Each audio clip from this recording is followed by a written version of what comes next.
ಮಂಡ್ಯದಲ್ಲಿ ಬಡವರ ಮೇಲೆ ಇದೆಂಥ ವಿಕೃತಿ. ಗೂಡ್ಸ್ ಆಟೋಗೆ ಬೆಂಕಿ ಹಚ್ಚಿದ್ದಾರೆ ಕಿಡಿಗೇಡಿಗಳು.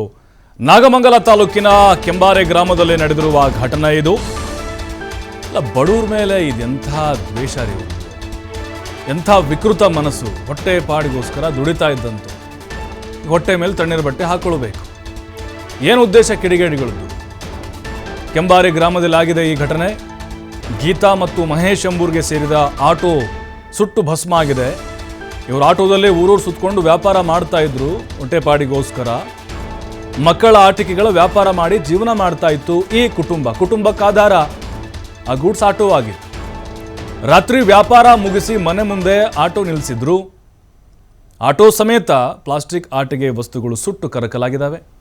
ಆ ಬೆಂಕಿಯಿಂದ ಬಡ ಕುಟುಂಬಕ್ಕೆ 7 ಲಕ್ಷಕ್ಕಿಂತ ಹೆಚ್ಚು ನಷ್ಟ ಆಗಿದೆ. ಸೂಕ್ತ ಪರಿಹಾರಕ್ಕೆ ಅಂಗಲಾಚಿದ್ದಾರೆ ಆ ಬಡ ಕುಟುಂಬಸ್ಥರು.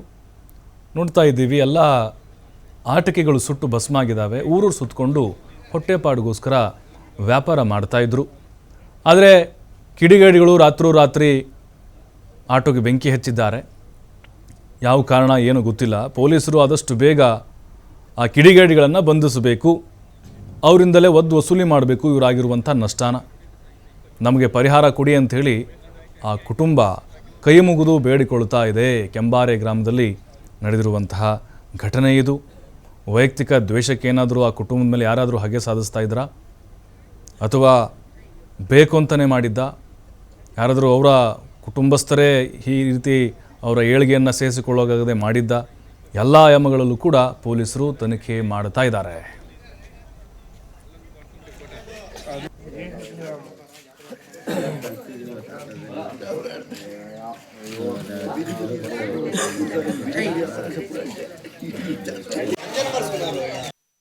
ನಾನು ಬೆಳಗ್ಗೆ ಕ್ರಾಸಲ್ಲಿ ವಾಸ ಮಾಡೋರು, ಬೀದಿ ವ್ಯಾಪಾರ ಮಾಡ್ಕೊಂಡು ಹಳ್ಳಿ ಮೇಲೆ ತಿರ್ಗೋರು. ಜಾತ್ರೆಗೆ ಹೋಗಿ ರಾತ್ರಿ 10:15 ಬಂದು ಊಟ ಮಾಡಿ ಮನಿಕೊಂಡಿದ್ದು. ಅಷ್ಟೊತ್ತಿನಲ್ಲಿ ಬಂದು ಯಾರೋ ಬಂದು ಎಬ್ಬರಿಸಿದ್ರು. ಎತ್ಕೊಂಡು ಆಚೆ ಬಂದು ನೋಡೋಷ್ಟರಲ್ಲಿ ಬೆಂಕಿ ದಗ ಉರಿತಾ ಇತ್ತು. 5 ಲಕ್ಷ ರೂಪಾಯಿ ಗಾಡಿ, 2.5 ಲಕ್ಷ 3 ಲಕ್ಷ ಐಟಮ್ ಸಾಲ ತಂದು ಹಾಕೊಂಡು ವ್ಯಾಪಾರ ಮಾಡ್ತಾಯಿದ್ದು.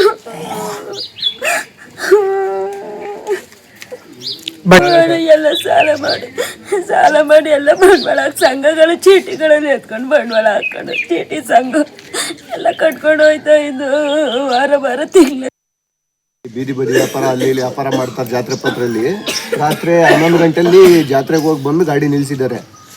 ನಿಲ್ಸಿರ್ಬೇಕಾದ್ರೆ 2:30-3 ಗಂಟೆ ಟೈಮಲ್ಲಿ ಏನಾಯ್ತು ಅಂತ ಗೊತ್ತಿಲ್ಲ, ಬೆಂಕಿ ಹತ್ಕೊಂಡಿದೆ. ಯಾರು ಹಚ್ಚಿದ್ದಾರೆ ಅಂತ ಗೊತ್ತಿಲ್ಲ, ಏನು ಅಂತ ಗೊತ್ತಿಲ್ಲ. ಬೆಂಕಿ ಆ ಕಡೆಯಿಂದ ಟಾರ್ಪಲ್ ಕಡೆಯಿಂದ ಹತ್ಕೊಂಡಿದೆ. ಬೆಂಕಿ ಹತ್ಕೊಂಡು ಇದಾಗಿದೆ. ಅವರು ಸಾಲ ಮಾಡ್ಕೊಂಡು ಇಲ್ಲಿ ಸಂಘ ಪಂಗ ಅವು ಅಂತ ಇದರಲ್ಲಿ ದುಡ್ಡುಗಳು ಎತ್ಕೊಂಡು ಬಂಡವಾಳ ಹಾಕೊಂಡು ವ್ಯಾಪಾರ ಮಾಡೋದು. ಕೂಲಿ ಮಾಡೋಂಥ ಜನ ವ್ಯಾಪಾರ ಮಾಡ್ತಾವ್ರು ಈಗ. ಹಂಗಾಗಿ ಇದು ಏನಾಯಿತು ಅಂತ ಮಹೇಶ್ ಕೆಂಬಾರಿ ಬೆಳ್ಳೂರು ಕ್ರಾಸಲ್ಲಿ ವಾಸ ಇರೋದು. ನಾವು ಬೀದಿ ವ್ಯಾಪಾರ ಮಾಡೋರು. ರಾತ್ರಿ 11 ಗಂಟೆ ಜಾತ್ರೆ ಮುಗಿಸ್ಕೊ ಬಂದ್ಬಿಟ್ಟು ರಾತ್ರಿ 10:15 ತಂದು ಗಾಡಿ ನಿಲ್ಲಿಸ್ತೇವೆ ಸರ್. ಇಲ್ಲಿ ಗಾಡಿ ನಿಲ್ಲಿಸ್ಬಿಟ್ಟು ಊಟ ಮಾಡಿ ಮನಿಕೊಂಡು 1 ಗಂಟೆಲಿ ಮಳೆ ಬಂತು. 1-1:15 ಮಳೆನೂ ಬಂತು. ನಾನು ಆಚೆ ಕಡೆ ಬಂದು ನೋಡ್ಕೊಂಡು ಹೋಗಿದ್ದೀನಿ, ಏನು ಇರಲಿಲ್ಲ. ಈಗ 2:30-3 ಗಂಟೆಲಿ ಆಕಸ್ಮಿಕವಾಗಿ ಏನೋ ಬೆಂಕಿ ಬಿದ್ದುಬಿಟ್ಟೈತೆ. ಯಾರು ಹಚ್ಚೋರು ಆಕಸ್ಮಿಕ ಅದೇ ಬೆಂಕಿ ಹಚ್ಕೊಂಡಿದ್ದೆ ಗೊತ್ತಿಲ್ಲ ಸರ್. ಅದು ಈಗ ಫುಲ್ಲು ಬಂದು ಆಚೆ ಕಡೆ ಬಂದು ನೋಡಿದ್ರೆ ನನ್ನ ಮಗಳು ನಮ್ಮಮ್ಮ ಆಚೆ ಕಡೆಗೆ ಬಂದವ್ರೆ. ನೋಡಿದ ತಕ್ಷಣ ಬೆಂಕಿ ಹಚ್ಕೊಬಿಟ್ಟೈತೆ. ಬಂದು ನಾವೇ ಆರಿಸ್ತೇವೆ ಸರ್. ಎಲ್ಲ ಫುಲ್ಲು ನಾವೇ ಆರಿಸ್ಬಿಟ್ಟು ಸುಮಾರು ಒಂದು 5 ಲಕ್ಷ ರೂಪಾಯಿ ಗಾಡಿ, 3 ಲಕ್ಷ ರೂಪಾಯಿ ಐಟಮ್ ಸರ್. 3 ಲಕ್ಷ ರೂಪಾಯಿ. ನಾವು ತುಂಬ ಬಡವರು. ನಾವು ಬರೀ ಜಾತ್ರೆ ಅಲ್ಲಿ ಬೀದಿ ವ್ಯಾಪಾರದಲ್ಲಿ ನಾವು ವ್ಯಾಪಾರ ಮಾಡಿಕೊಂಡು ಜೀವನ ಮಾಡಿದ್ವಿ ಸರ್. ಫುಲ್ ಲಾಸ್ ಆಗಿಬಿಟ್ಟಿದ್ದೆ ಸರ್ ನಮ್ಗೆ ಫುಲ್ಲು.